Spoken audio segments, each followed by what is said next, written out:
Pandemi COVID-19 menginfeksi berbagai lini ekonomi tanah air, hingga seperti yang sudah diduga menyebabkan kontraksi. Bahkan kontraksi parah pada kuartal 2 tahun 2020 ini menjadi yang terendah sejak kuartal pertama tahun 1999 saat ekonomi Indonesia minus 6,13% secara tahunan. Sejak April hingga Juni ini, pertumbuhan ekonomi Indonesia terjerembab ke zona merah, minus 5,32% year on year. Sementara secara kuartalan, ekonomi tanah air minus 4,19%. Ini tanda resesi teknikal sudah terjadi dan kian dalam. Tak heran, seluruh mesin pendorong ekonomi Indonesia mogok alias nyaris lumpuh total dihantam pandemi corona.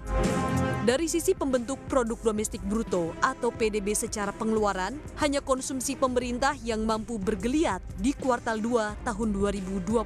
Sementara yang memiliki kontribusi lebih dari 50% terhadap pembentukan PDB, yaitu konsumsi rumah tangga, justru tak berdaya dan terkontraksi. Jika dilihat dari lapangan usaha, hanya 3 dari 17 sektor yang mampu tumbuh positif, tertekan kebijakan pembatasan sosial berskala besar atau PSBB. Jadi adanya pemberlakuan PSBB mulai dari April sampai dengan Juni berdampak kepada keterlambatan dan penundaan sejumlah proyek infrastruktur, di mana sektor transportasi terdampak luar biasa karena pengaruh COVID. Adanya imbauan untuk melakukan work from home, study dan from home sebagai salah satu langkah pencegahan penyebaran COVID berdampak besar kepada sektor transportasi. Kemudian pada Idul Fitri ini juga tidak ada mudik, ada penurunan aktivitas kargo, sehingga transportasi dan pergudangan merupakan sektor yang kontraksinya paling dalam. Resesi teknikal pun telah terjadi.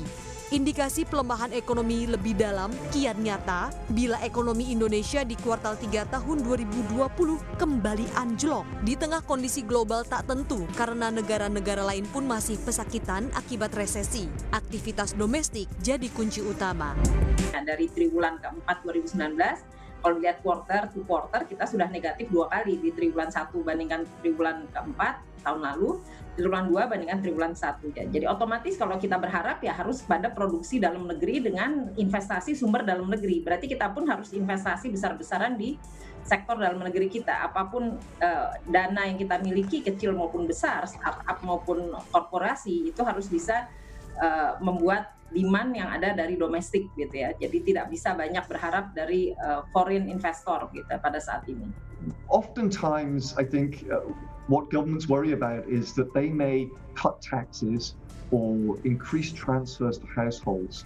And what happens is that firms and households are so worried about the future that maybe they save it rather than spend it. And so it has a limited impact on the economy. But when you're providing direct cash transfers to low-income households who don't really have many resources to rely on, the likelihood is that those households will spend the money. And that's very good for those low-income households, of course. It provides them with a safety net during a very difficult time. But also for the broader economy, that's good news. It means that these households, these people will be spending money domestically.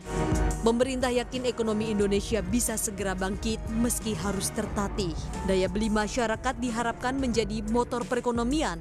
Oleh karenanya kebijakan kesehatan akan diprioritaskan paling tinggi di tahun 2020 dan 2021. Selain itu bantuan sosial juga akan didorong hingga tahun depan.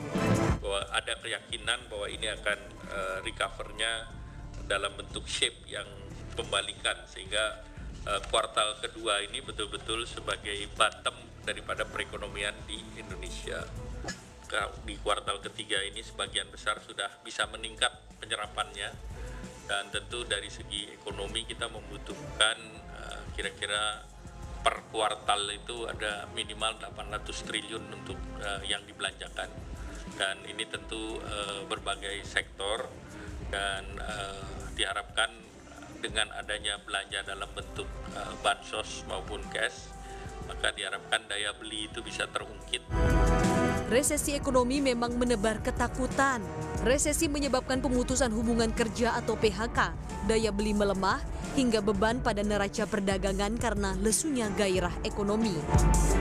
Pertanyaannya kini, sampai kapan Indonesia akan menjadi pesakitan akibat infeksi corona? Strategi pemulihan ekonomi yang efektif dinanti untuk menjadi juru selamat tanah air harus segera sebelum kian celaka.